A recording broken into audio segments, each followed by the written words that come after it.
WHGE 95.3 FM. Coming up, the Open Eye.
Those of us that indulge in or commit intellectual violence don't do so for the pleasure of mental masturbation or ego diddling.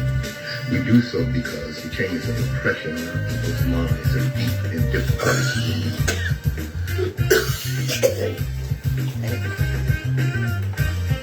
Hey, you share. Good morning, my children of the sun. Welcome to the Open Eye on WHGE 95.3 FM. I'm your host, Third Eye Optometrist. Excuse me, I got a little choke there. Third Eye Optometrist, here to get that third eye open, and as we always start, every generation has its purpose. Ours is to reveal the truth and reverse the brainwashing, and that's what we do right here on the Open Eye. All right, let me get a little public service announcement out of the way here. Wait a minute. All out there. Okay. All right.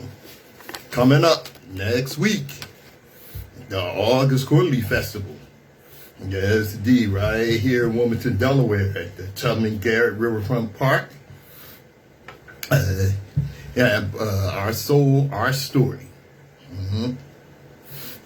It will be featuring, it start Saturday, August 29th, 12 p.m. But they do things all week long. And of course, they'll have Lisa Knowles-Smith, Vincent Bohannon, and Sound of Victory, James Scott, Zacardi Cortez, Naja Scott, John Howard. Yeah, it's all coming up next week. The August Quarterly Festival. The August Quarterly Festival celebrates the founding of the it's the oldest religious festival in the country, and it also celebrates the founding of the African Union Protestant Methodist Church. It's the church I grew up in, my family goes to, and whatever. I don't attend church anymore.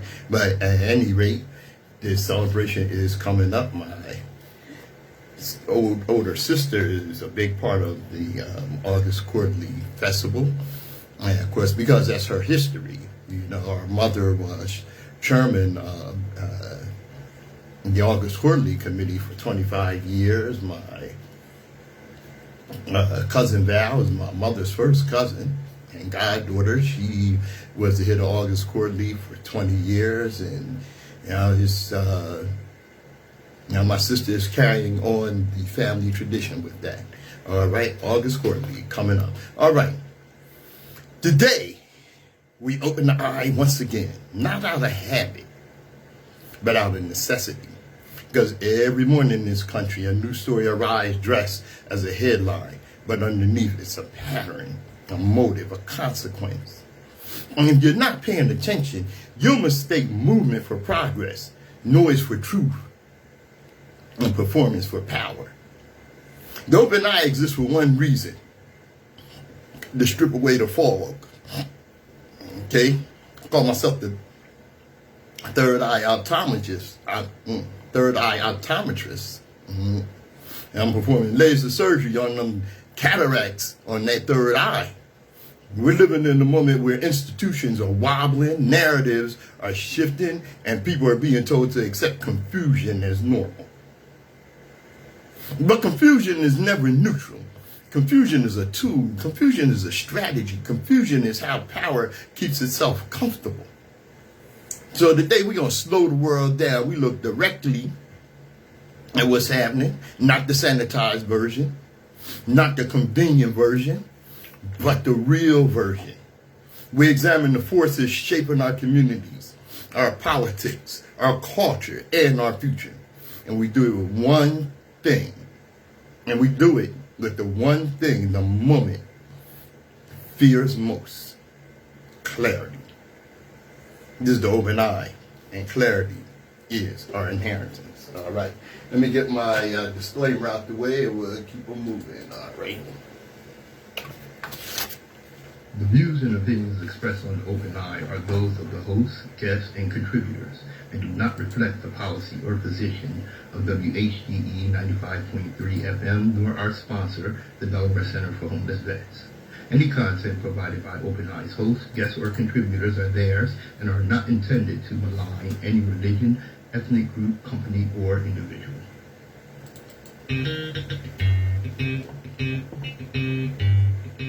All right. Let's get them moving. All right. We're going to start here.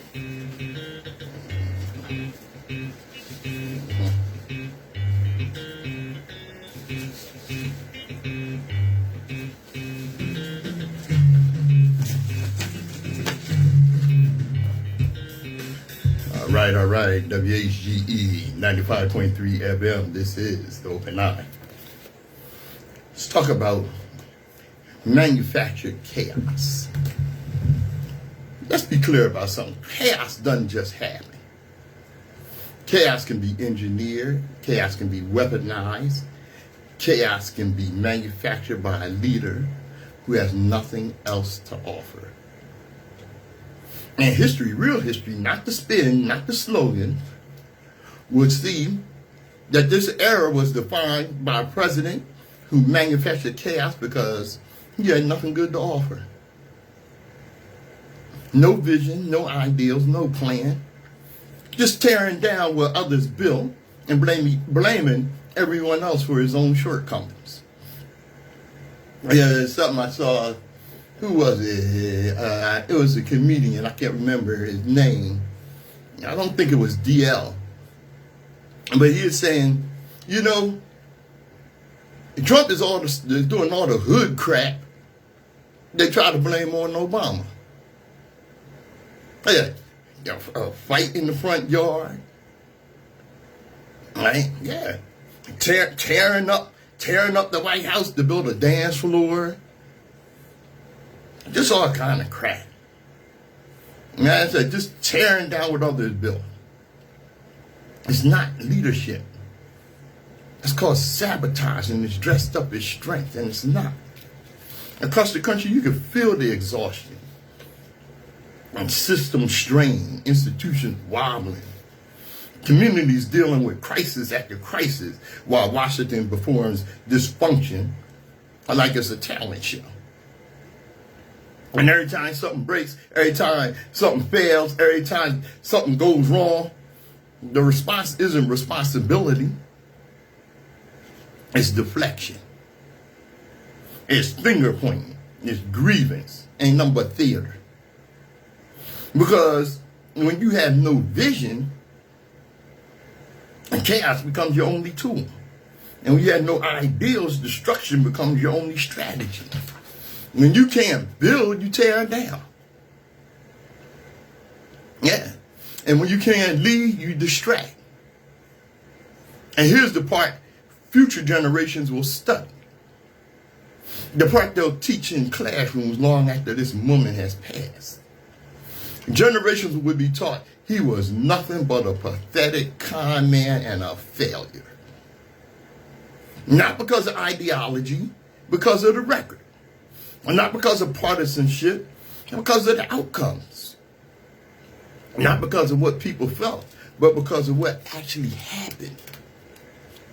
They'll look back and see a presidency defined by instability, grievance, and spectacle. A leader who treated the country like a stage prop and the people like an audience to be manipulated. Remember, this ain't nothing but a reality show host. And they'll see the chaos for what it was, a smokescreen. Nothing but a distraction, a cover for the absence of vision, the absence of competence, and the absence of any real leadership. And now it's the same question we're asking right now. How did a nation built on possibility end up trapped in a performance of dysfunction? Because history don't lie, history don't flatter. History don't bend the ego. History remembers what was built and what was broken. And in this case, it remembers the breaking. Yeah. And let me tell you something right here from Wilmington, Delaware. From a city that lived through floods, factory closures, political betrayals, and every flavor of American neglect. We know what a failing government feels like. We've been tested. We've tasted it before. And what's happening now? Yeah, this is a little different. This is national level collapse with a reality TV grin slapped on top. Look around the country. Water systems failing, power grids flickering like cheap Christmas lights, storms hitting places that never saw storms before. Fires where there used to be forests. Floods where there used to be beaches. It feels like the whole map is shaking. And while America is dealing with all that, what we got in Washington? A regime that treats government like a sideshow. A president hiding in a catering truck while the country burns through the crisis through crisis after crisis. Can you say Nero? A White House that can't imagine a brief and let alone a nation. A leadership class that thinks loyalty is more important than competence and grievance more important than governing. You can feel the tension even in the military, the institution that's supposed to be the last firewall against chaos. When sailors on the USS Lincoln start whispering about mutiny, that's not politics. That's a warning flare. That's the sound of discipline cracking under the weight of dysfunction. And internationally, we got North Korea suddenly playing buddy-buddy. Not because they changed, but because America looks weak enough to manipulate. That's not diplomacy. It's desperation. Meanwhile, everyday people are dealing with recalls, shortages, contaminated food, broken supply chains, and a government that shrugs like it's just part of the show. It's not normal. It's not stable. And it sure as hell ain't leadership. This is what happens when a country hands the keys to a man who thinks governing is a performance, not a responsibility. Governance is an opportunity to steal. When the presidency becomes a stage for grievance, not a platform for stewardship, when the loudest voice replaces the most capable, the Trump machine isn't just chaotic, it's dangerous. Not because of ideology, but because of incompetence. Not because of policy, but because of instability. Not because of strength, but because of fragility. You got a fragile old failure of a con man. He act like a kid when you know it's thundering and lightning. Go hide under the bed or hide in a crate. Yeah, punk bitch. Here in Wilmington, a city that survived every kind of American failure, we could see the pattern clearly. When leadership collapses, ordinary people pay the price. When institutions rot, communities carry the burden. When the powerful fail, the powerless bleed. America deserves better than this circus. We deserve better. We deserve stability, competence, seriousness, and something we're really not used to, the truth. We at least deserve a government that can govern. Right now, that's not what we have at all. This is The Open Eye. I'm Patrice Gibbs. Garland, what's up? Hey, Vaughn. I see you there, Keith, Rhonda. All right. Thanks for tuning in. Moving right along.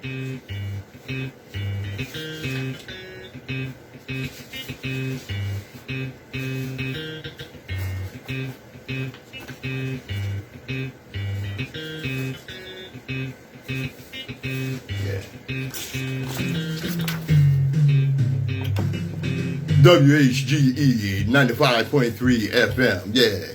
Remember, The Apprentice was his most significant piece on the small show. He performed for ratings. That's what right now he ain't performing for ratings, son of a bitch. Failures and farts. That's all you get from this food. And meanwhile, on the other side, what do we have? Chuck Schumer and sorry ass of King Jeffries. Jeffries' Medicare for All betrayal is exactly why Democrat voters are furious. They're sick of his sorry ass. And let's call it what it is. It's a slap in the face to the very voters, Democrats, he claimed to represent. Hakeem Jeffries, the House Democratic leader, is out here demanding unconditional, no strings attached financial support for is not real. A country whose citizens enjoy universal health care while American taxpayers foot part of the bill. Yet Jeffries turns around and says no to Medicare for all, the people who actually pay them taxes. That contradiction ain't just hypocrisy, it's political rot. Sorry ass. Because on the very same weekend Jeffries rejected Medicare for all, a Yale study showed the policy would save 100,000 American lives every year and cut $1 trillion in waste. And a new poll showed over 90% of Democratic voters support Medicare for all. Meaning Jeffries is not representing his constituents. He representing donors. And the donors list tell the story. Jeffries pulled in $391,000 from health insurance packs. The same industry that profits from denying care, raising premiums, and bankrupting families. And because his primary challenger was crushed, he faced zero pressure to stand with Democratic voters. No pressure, no accountability. Gotta get somebody up there to run that can beat that ass. This is how leadership becomes a firewall against progress instead of a vehicle for it. And Jeffries isn't alone. The New York capitalist delegation, Jeffries in the House, Chuck Schumer in the Senate, has become the corporate wing's insurance policy. The Democratic Party's internal Republican-style blockade designed to stop anything that threatens donor profits. Medicare for all threatens profits, so Jeffries opposes it. Jeffries. Universal health care is labeled DSA agenda. The Democratic Socialists. So Jeffries opposes that. Sorry, son of a bitch. Every time I bring his name up, I'm going to punch him in the mouth. Meanwhile, billions for Israel, a country that already gives its citizens the health care Jeffries denies Americans. And it gets a green light with no hesitation. It's not ideology. It's not strategy. It's not centrism. It's corporate obedience. Bastard. And Democratic voters see it. They feel it. They're enraged because they were told that electing Democrats would mean progress. Yet the people at the top of the party are blocking the very policies the base overwhelmingly supports. If Democrats ever want to deliver real change, these two leaders got to go. Because right now, they function as the minority party wall. Party firewall. The internal Republican oligarchy, preventing anything that materially helps American taxpayers. This is why people are fed up. This is why trust is collapsing. And this is why the base is boiling. Because nothing says, we don't give a damn about you louder than billions for Israel's healthcare system and not a goddamn dime for yours.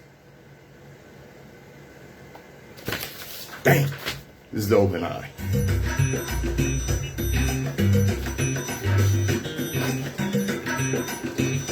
Nice.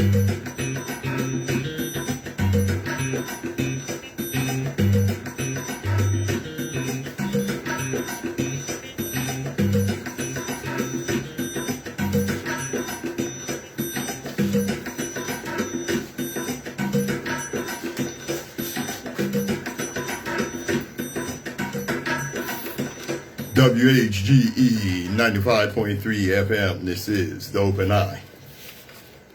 All right. This is from this sister I saw. She was talking about a traffic stop, a routine traffic stop. She explains, I'm on my way home to pick up my kids, and I get pulled over. And the interesting thing about being a black person in this country is that when you get pulled over, the last thing you're thinking about is getting a ticket.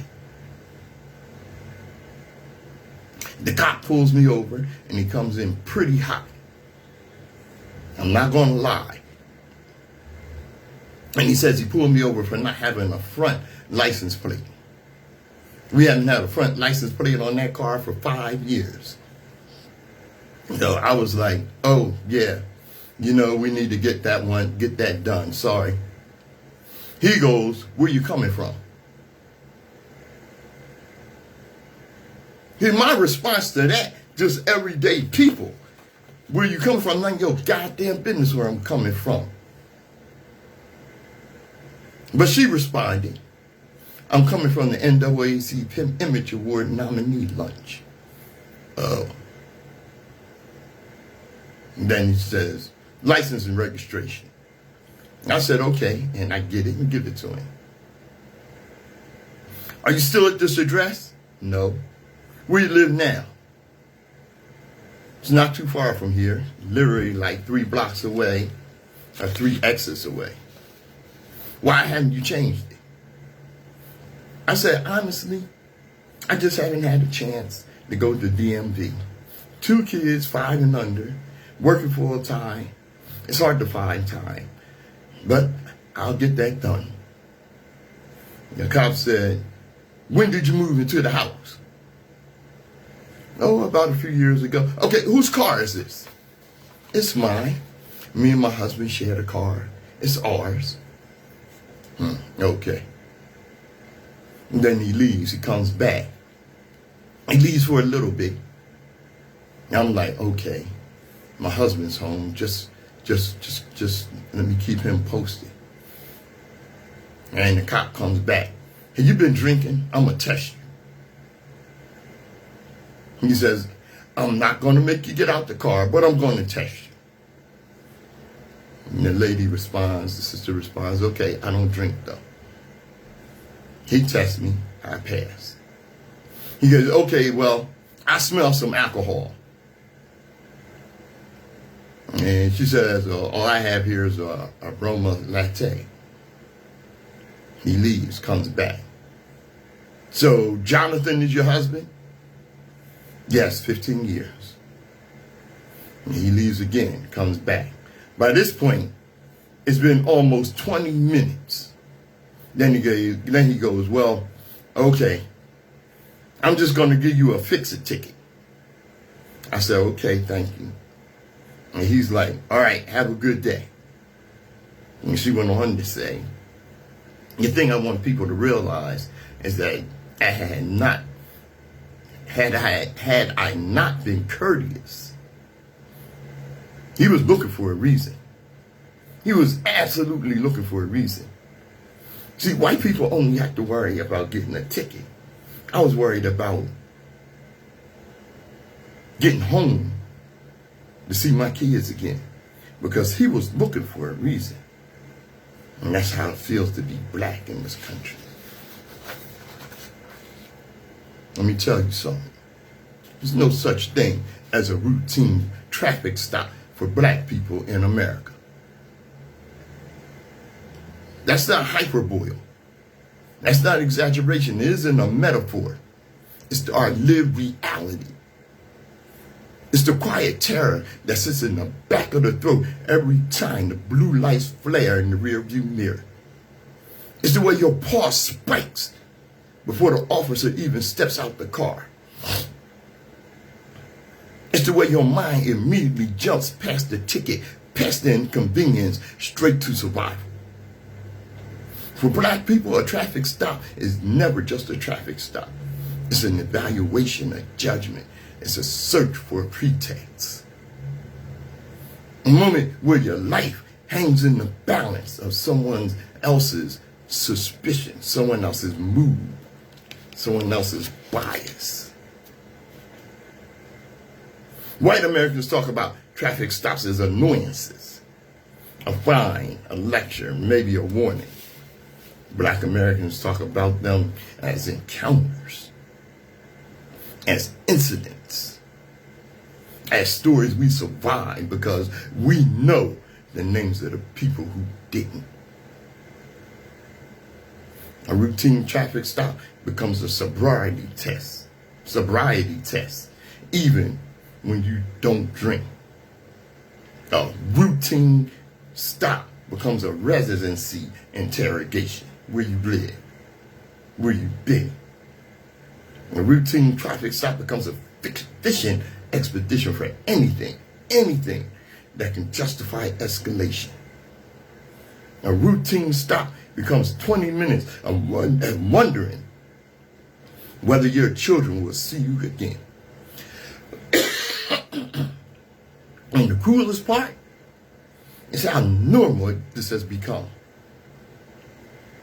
How we prepare for it.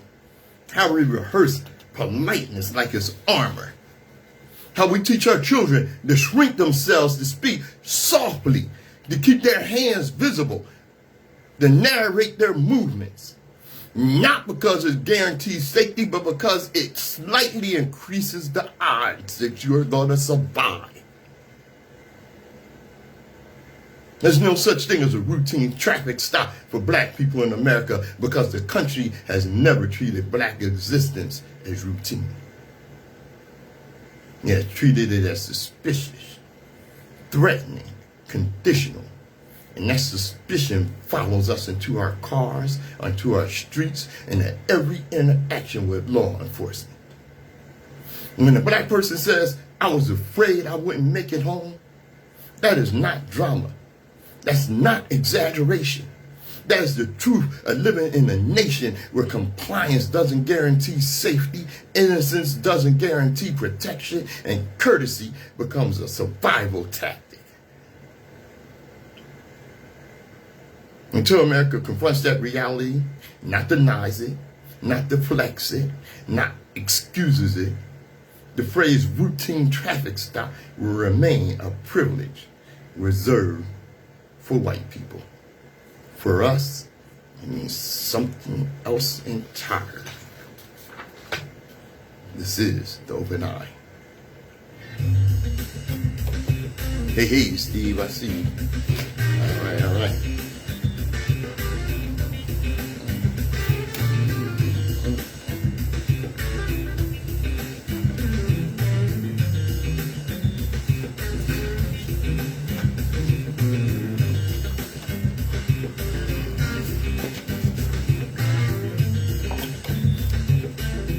WHGE 95.3 FM. This is The Open Eye. Hadn't been in the news much. Hadn't even heard about it. Did you even know about, since August 8th? Gary, Indiana has been without power. Gary mayor says residents deserve better. More than a week after a powerful storm tore through northeast Indiana, thousands of Gary residents remain without electricity. Northern Indiana Public Service Company announced that power will be fully restored across Gary by Tuesday. But for residents who could spend nearly 2 weeks without power, trying to survive the aftermath of the devastating storm feels like a crisis that refuses to end. Gary Mayor Eddie Melton says his constituents deserve better information. Every single day, we've been providing an update on what's going on post the storm since August 11th. As August 11th is doing since the power been out. Melton said that in the Instagram update. The main thing I'm doing right now is demanding that the power company gives specific and accurate information regarding this outage.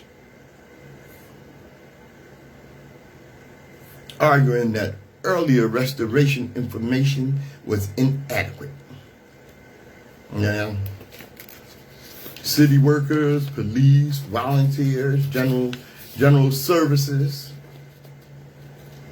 crews have been working around the clock to clear roads, remove trees, and connect residents with food, shelter, information, according to the mayor's office. Still, Gary residents are expressing their frustration with what seems like communication errors and a lack of urgency by NIPSCO, that's the power company.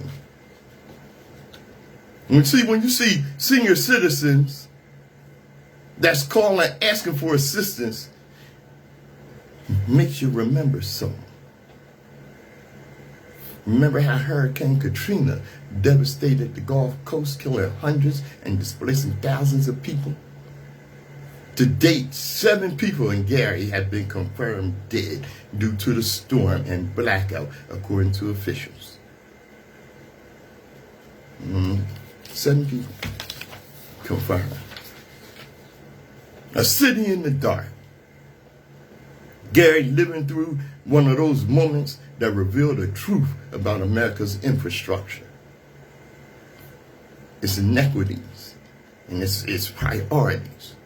More than a week after a storm, as families prepare for yet another weekend without electricity, the city feels suspended between disaster and determination. And Mayor Eddie Melton is right. The residents deserve better. This isn't just about down lines or slow repairs. It's about a pattern.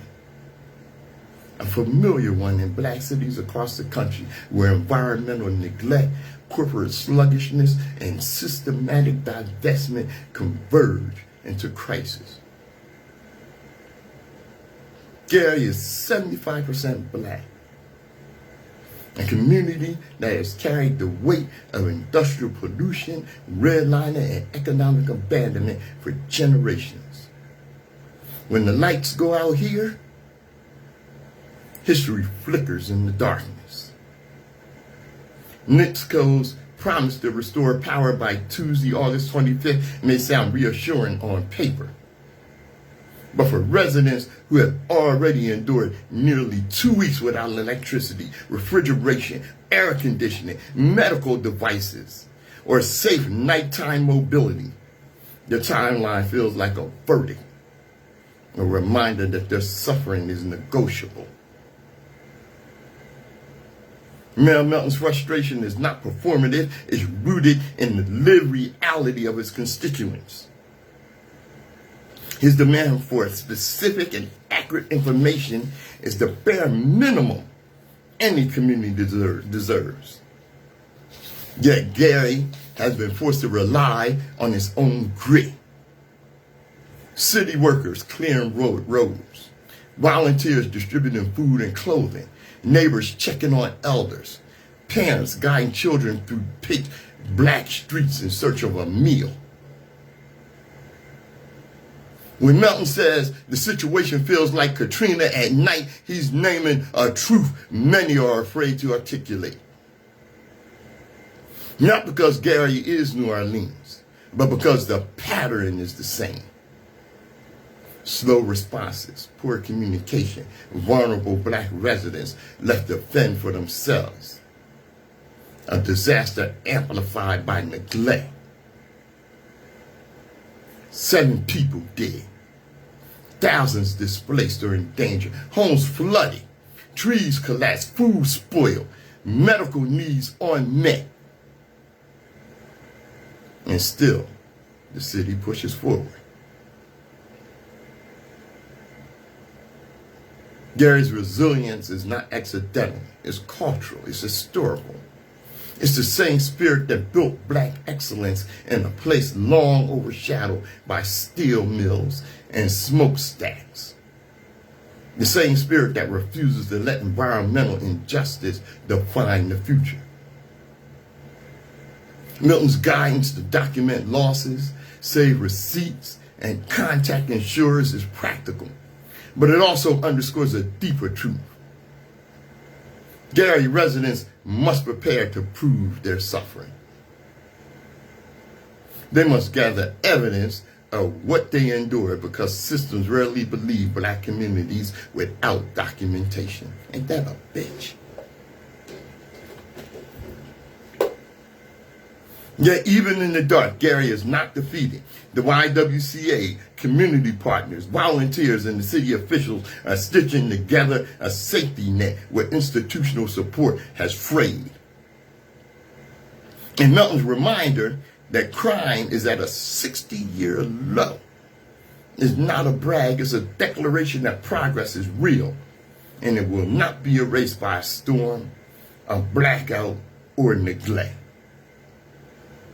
Gary is hurting, but Gary is also showing the country what community looks like when lights go out. This weekend, the city will once again navigate the shadows, but it will do so with clarity about its worth, its resilience, and its demand for accountability. And when the power finally returns, the memory of these nights will remain. Not as a story of suffering, but as a testament to a city that refused to be forgotten. I'm Patrice Gibbs. This is The Open Eye. Hey, brother Anthony.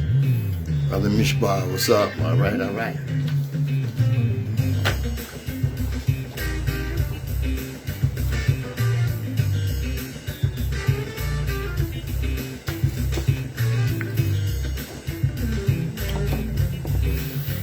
WHGE 95.3 FM. This is The Open Eye.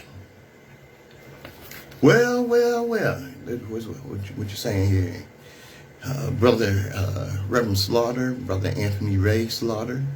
What was in Delaware will set the tone for all states. It's time. All right, brother.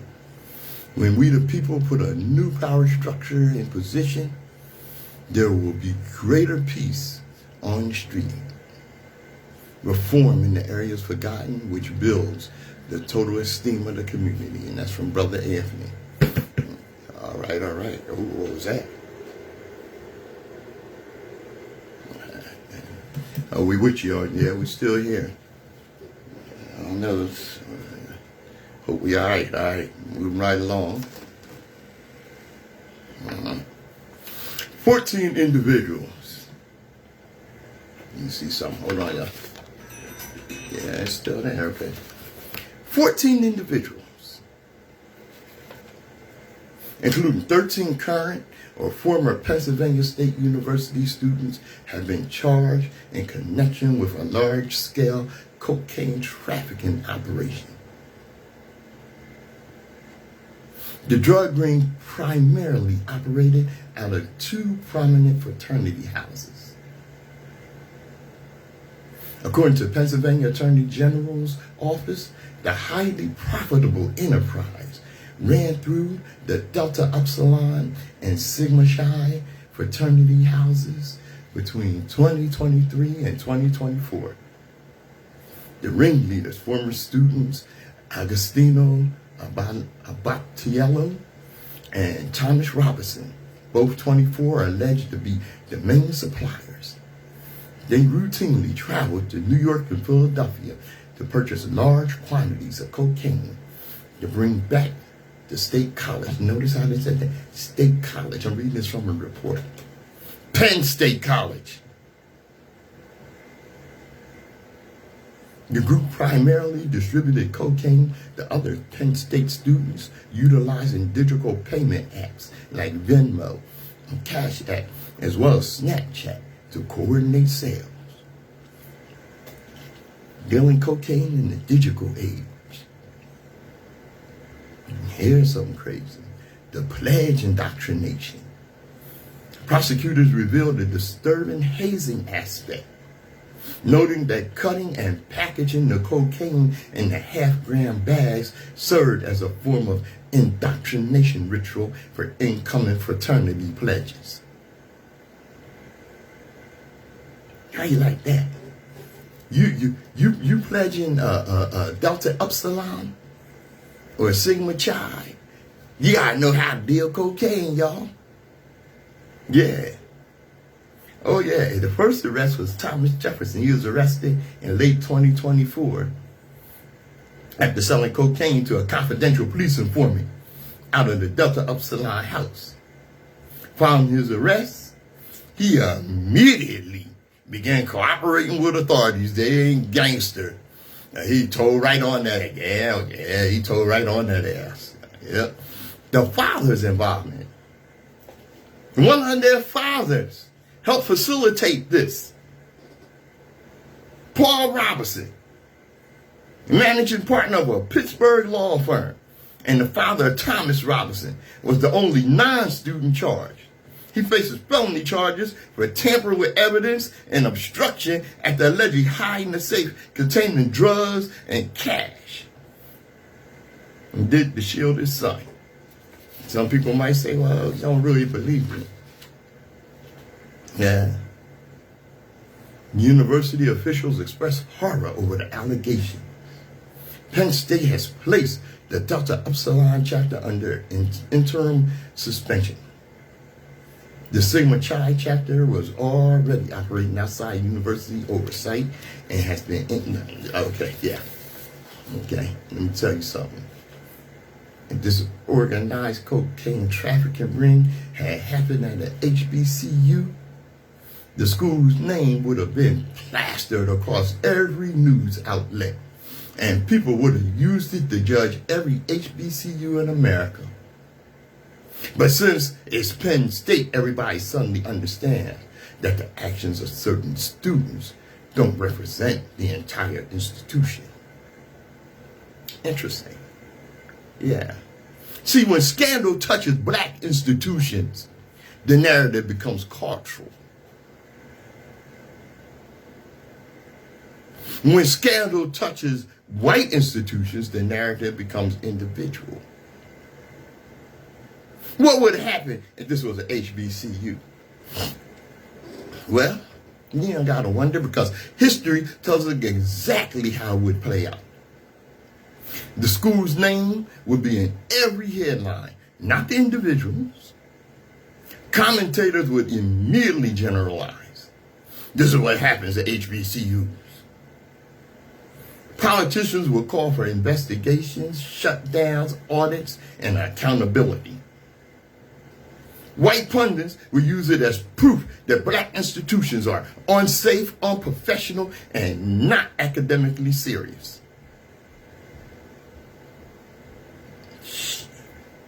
Parents would be harassed with fear-mongering questions about safety, culture, and competence. And the scandal would be framed as a reflection of blackness itself. not the actions of a few people. This is exactly how media treated HBCUs during far smaller incidents. It's how black neighborhoods, black schools, black organizations have been treated for decades. But when it's Penn State, suddenly the country remembers nuance. This doesn't represent the whole school. Well, it's just a few bad actors. Let's not generalize.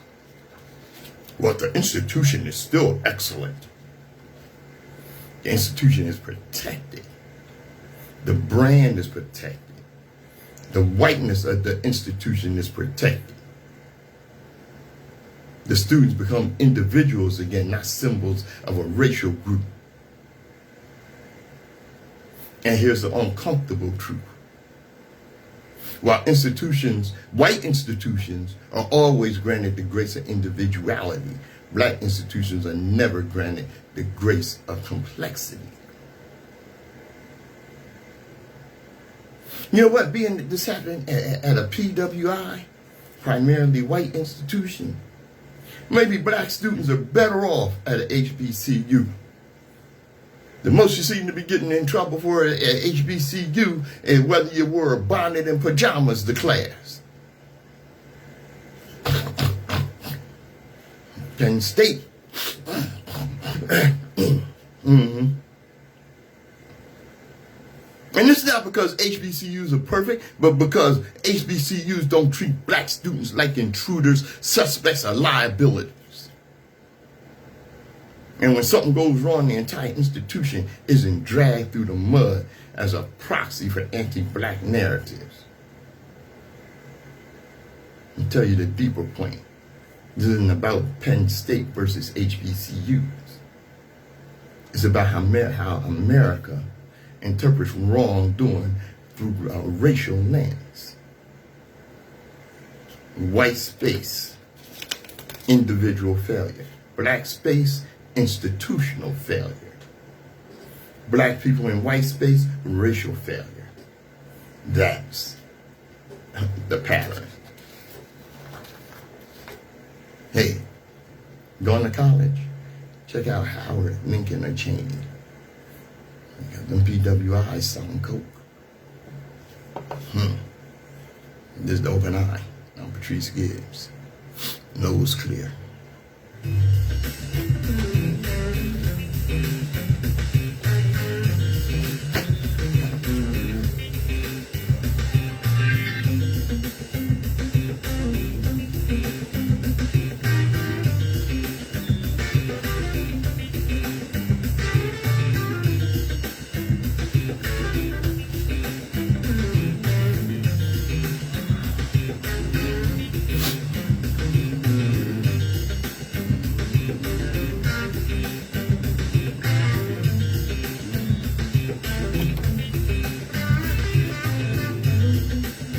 WHGE 95.3 FM. Let's talk about what was kept out of that courtroom. Because the silence wasn't accidental, it was engineered. Let's talk about what the jury never heard in the Carmelo Anthony case. As Carmelo Anthony's legal team pushes for a new trial, the public is finally seeing details that the jury never got to hear. And those details paint a very different picture of the young man who lost his life, and the young man now serving 35 years. The Metcalf twins, a pattern the court hid. Court records from the recent hearings allege that Austin Metcalf and his twin brother Hunter weren't just troubled kids. They were on juvenile probation for spray painting KKK and Hitler graffiti. KKK, Hitler, not teen mischief, not poor judgment, racial terror symptoms, anti-Semitic hate. And it don't stop there. Austin used racial slurs at school. He reportedly bullied a black student. He was involved in aggression and profanity incidents regularly. And there was an alleged physical altercation with a female student who he knocked down and punched in the stomach. This is not a one-off, this is a pattern. And it's a pattern the jury never saw. Meanwhile, Anthony's character was quietly weaponized. Prosecutors presented evidence about Carmelo's alleged concerning behavior, messages to an ex-girlfriend, references to violence, a photo of a knife. His former girlfriend reported concerns. But here's the kicker. Both sides agreed to keep character evidence out. Now, why would your defense attorney agree to something like that? And somehow only one teenager's alleged behavior made it into the courtroom narrative. And it wasn't the one with a documented history of racist vandalism and bullying. That's not balance, that's not fairness, that's selective storytelling. And your defense attorney was in on it. The system didn't want context, it wanted a conviction. When you hide the Metcalf twins' history of racist and anti-Semitic acts, you erase the environment Carmelo was navigating. You erase the intimidation, you erase the threat, you erase the radical dynamics that have shaped violence in this country for generations. And when you present only Anthony's alleged behavior, you create a caricature, not a defending. See, this is how black boys get railroaded. This is how juries are misled. This is how 35-year sentences happen. Self-defense isn't just about the moment, it's about the history leading up to it. Carmelo Anthony had maintained from day one that he acted in self-defense. Now, his new legal team is arguing that the original trial was riddled with evidentiary and procedural failures that deprived the jury of the full truth. And now with these new revelations, it's clear the jury didn't just miss details, they missed the entire context. Racism, violence, silence. This case isn't just about a stabbing at a Texas high school track meet. It's about what happens when the justice system decides whose past matters and whose doesn't. It's about how racial history gets buried to protect certain narratives.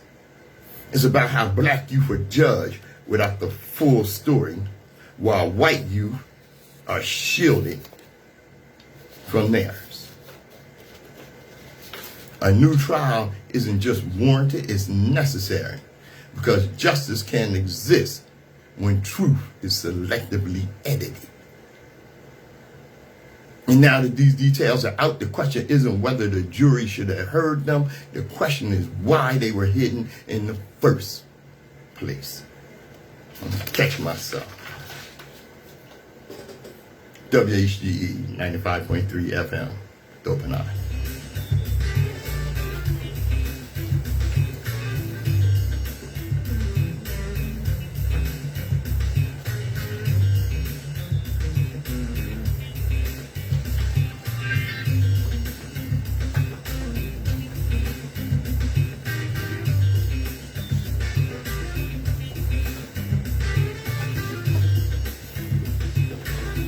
All right. WHGE 95.3 FM. This is the Open Eye. From what I understand, another black person has been found hung. I'm not sure if it was in Mississippi.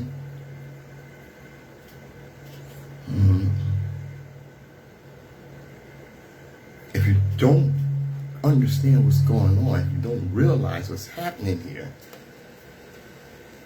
Black Americans are being hunted and murdered, not just in Mississippi, but across the country. It ain't just happening in the South.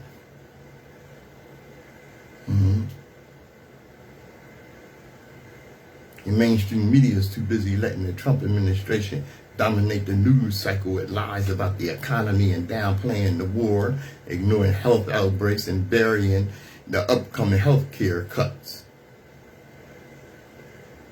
You need to take a moment to talk about the black people being targeted for death, especially in the state of Mississippi. And before anyone says, well, that's hyperbolic, let's be honest. If this many unexplained deaths of white children were happening in one state, the media would be losing its collective mind.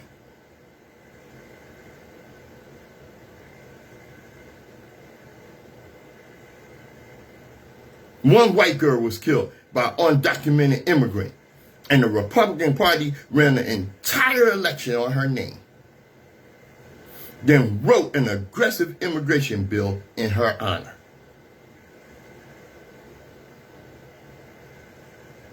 For 100 years,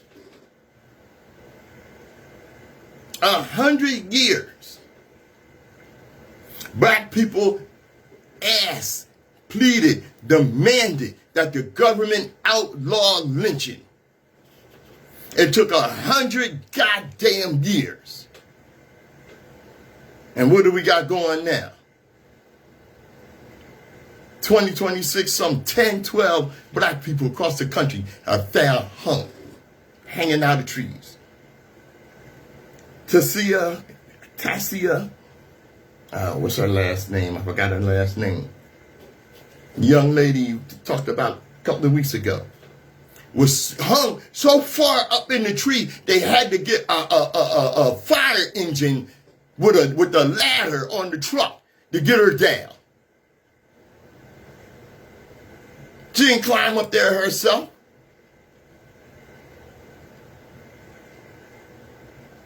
Yes, black people do and have committed suicide, but we don't hang ourselves from trees.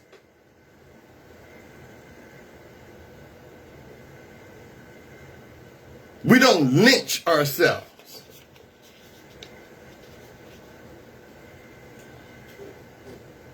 When a black person ends up hanging from a tree under questionable circumstances with no indication of suicide intent, that's called lynching.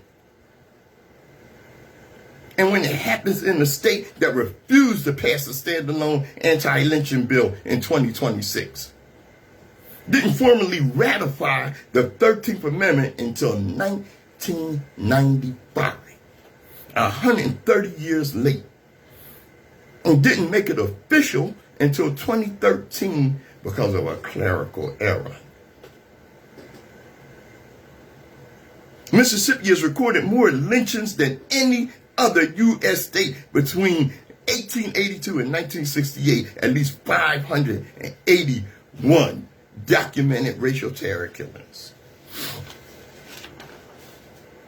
Yeah, I remember, this is the same goddamn state that banned Sesame Street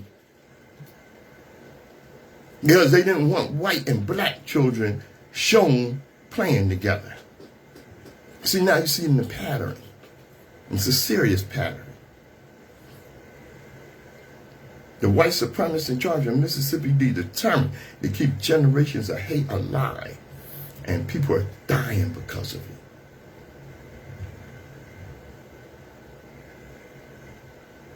Yeah. Let's be clear. It looks like at least 13 black people have been found hanging from trees in this country since September 2024. Those are the reported ones. Most were declared self-inflicted. The black community has been loud and unwavering. Black people do not hang themselves from trees. Historically, that is something done to us. Look at the case of Tassia Fortune, like I was saying. So far up, they had to get a fire truck to retrieve her body. And how come ain't nobody seen these lynchings? With these, what they call them, because these deaths are all being ruled, you know, suicide or no foul play. And nobody is investigating these commonalities. And they got these flock cameras with the police chasing down ex-girlfriends and abortion and all kind of crap. Because crazy-ass Texas, they made THC, then passed some draconian laws. They're making an extreme felony because the liquor industry paid them off. I see where a brother was followed by one of these flock cameras, came back to Texas, don't take your ass to Texas, and was arrested. And he's facing years in prison. Oh yeah, if you got like 4 grams or something like that, they're trying to give you life. See, the liquor industry and the prison industrial complex is losing money. Lock up some of these white people running around lynching black people. The fuck?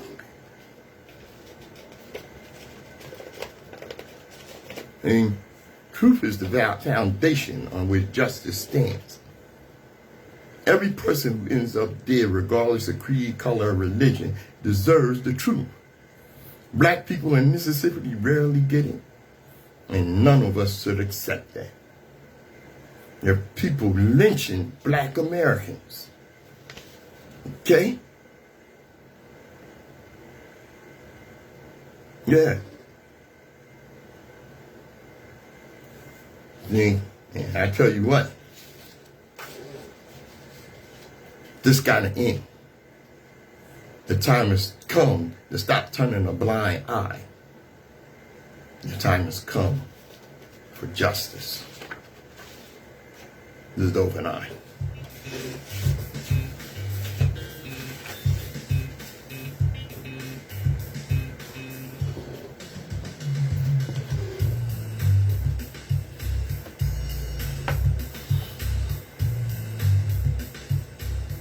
WHGE 95.3 FM. I'm Patrice Gibbs right here on the Open Eye. You know somebody I can't stand? Brandon Taylor. The latest handkerchief head coon to get attention. I tell you what, what's it called, that Jubilee thing?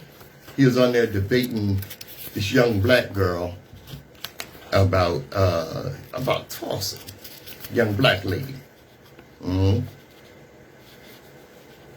And what oh my God, he was putting out so much misinformation, but she ate his ass up. Sorry, bastard. Yeah, things came up. Like, okay, here's his claims versus the historical facts.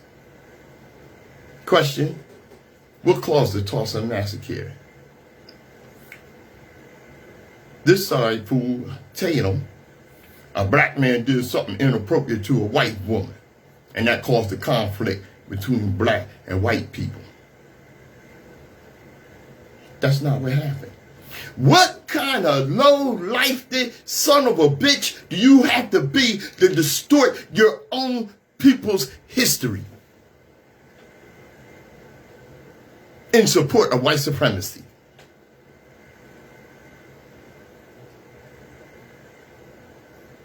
Because what happened was Dick Rowland, young black man, tripped entering the elevator and grabbed the operator's arm to steady himself. She screamed. White woman screamed. A white bystander falsely reported it as a sexual assault. The sheriff and prosecutors determined the accusation was baseless and planned to release the young man. But what happened was the local paper put out that a black man attacked a white woman. This is the regular practice. And Tatum up here supporting that. Oh, it was a conflict. It was not a conflict. It was not a riot. It was a white supremacist attack and massacre on black people who were too prosperous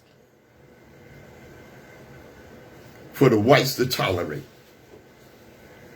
And Brandon Tatum walked into that Jubilee debate like a man who thought like he was bringing a bazooka. He ain't had nothing but a kazoo. Yeah. Oh, yeah. All right. This guy is just a piece of crap. Like I said, that young lady ate him up. And I guess I only saw that one part of it. That was plenty enough. And by the end, the observers weren't debating him. What they were doing was they were performing an intellectual autopsy on a damn fool. And he didn't even realize it. He sat there insisting he was just stating facts while everyone else in the room was staring at him like he wandered into the wrong classroom. Yeah. This might be the worst Jubilee performance ever. Not because he disagreed. Disagreement is fine. But because he showed up to a history debate without no goddamn history. He tried to argue against documented facts with volumes, and white jism dripping off his face. It was a master class on how not to debate.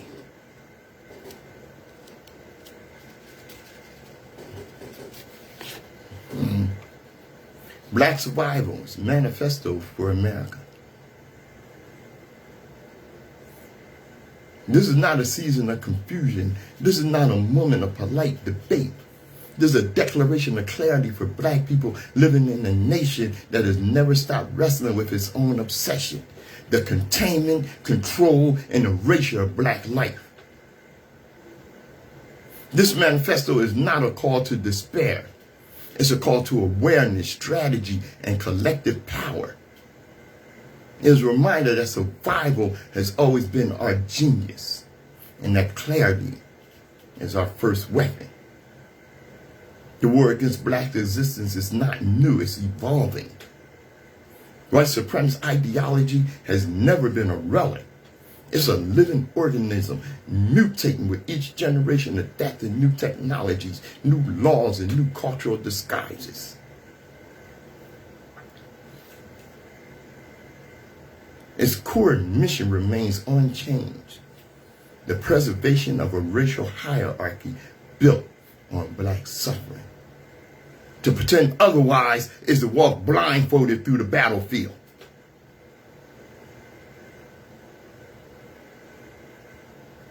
The state is not a guarantee of safety.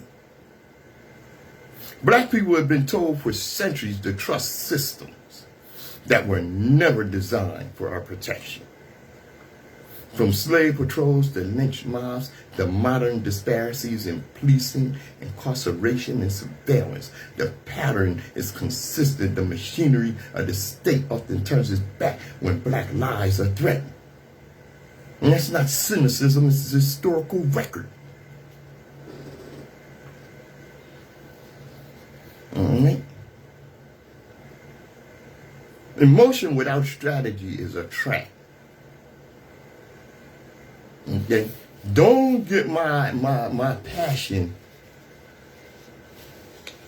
confused and thinking that I'm not strategizing. Grief is real. Rage is real. Exhaustion is real. But emotion alone cannot meet structural violence. Our ancestors survived because they paired feeling with foresight, building networks, codes, safe houses, churches, newspapers, unions, and movements that operated with discipline. Survival has never been accidental. It's always been engineered. Despite what the state says, self-protection is a human right. Black people do not owe the world passivity. We do not owe the world martyrdom. We do not owe the world silence in the face of danger. The right to defend one's life physically, politically, economically, psychologically is not radical, it's foundational. Protection is not violence. Protection is preparation. White supremacy is the root, not the sideshow. America loves distractions, left versus right, red versus blue, conservative versus liberal. Those labels are theater. They obscure the deeper truth. White supremacy is not a political position, it is structural inheritance. It is embedded in institutions, narratives, and policies that outlive elections. Naming the root is the first step towards uprooting it.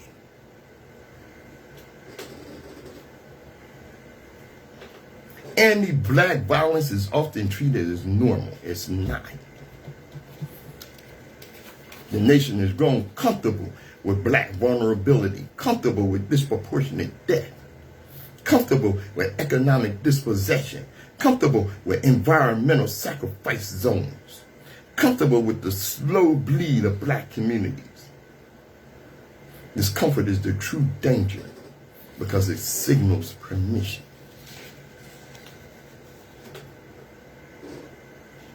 Black people are not obligated to be targets. We are not required to be victims. We're required to survive.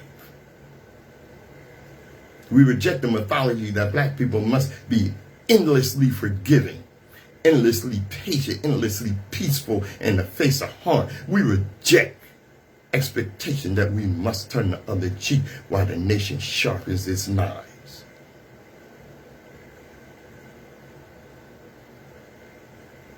Performative allies are a luxury we cannot perform. We measure allies by action, not sentiment. You're damn about your sentiment. Are you my friend when I'm not in the room? Are you anti-racist when there are no black people around? Damn your theater. Give me your truth. Survival is not about moral purity. It's about effectiveness. Black people have always had to navigate hostile terrain. Our survival has required creativity, secrecy, unconventional tactics, and strategic disobedience. We have survived by bending rules that were never written for us. The moral high ground has never saved us. Strategy has.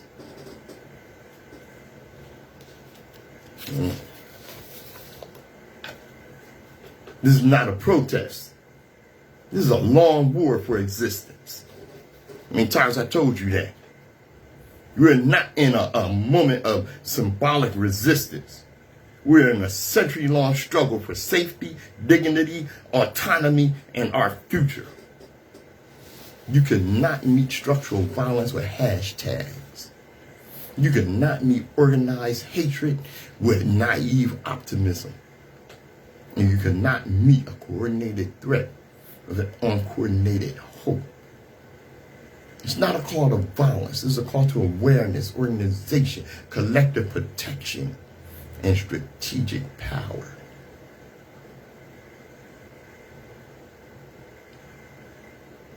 Final word. Black people in America are not powerless. We are not outnumbered. We are not outmatched. We are outorganized. And that is a problem we can fix.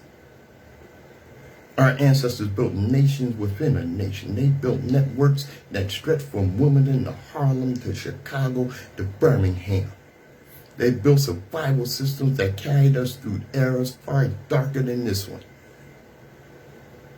We inherit their brilliance. We inherit their courage. We inherit their obligation to see clearly. This manifesto is not a cry of fear. It's a declaration of vision. I'm Patrice Gibbs. My eyes open as yours.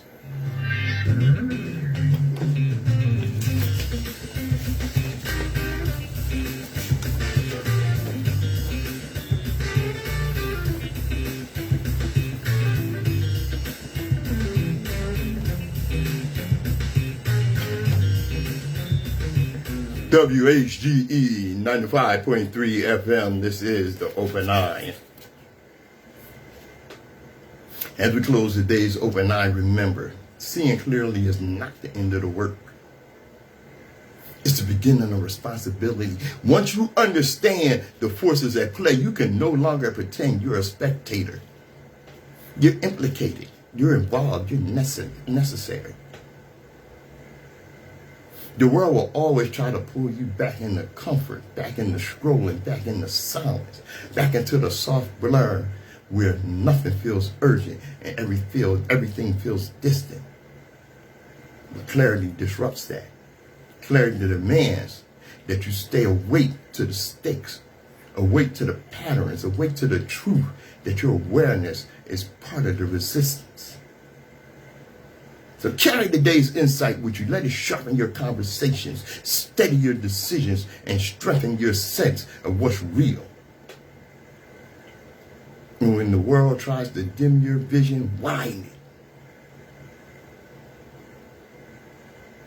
it. So until next time, stay awake, stay aware, keep your eye open. I hope you learned something today, because I learned something before I got here. And as I always tell you, destiny determines who enters your life, but you decide who stays. Therefore, value those who value you. And don't treat those as a priority. You treat you as an option. This is the Open Eye. I'm Patrice Gibbs. Peace. All right. Yes, then. Don't get it mixed. Watch our people reaching out to each other across the globe, across the diaspora. Global African supremacy is coming. Because the world was a much better place when the black men ruled. I'm Patrice. Peace and love.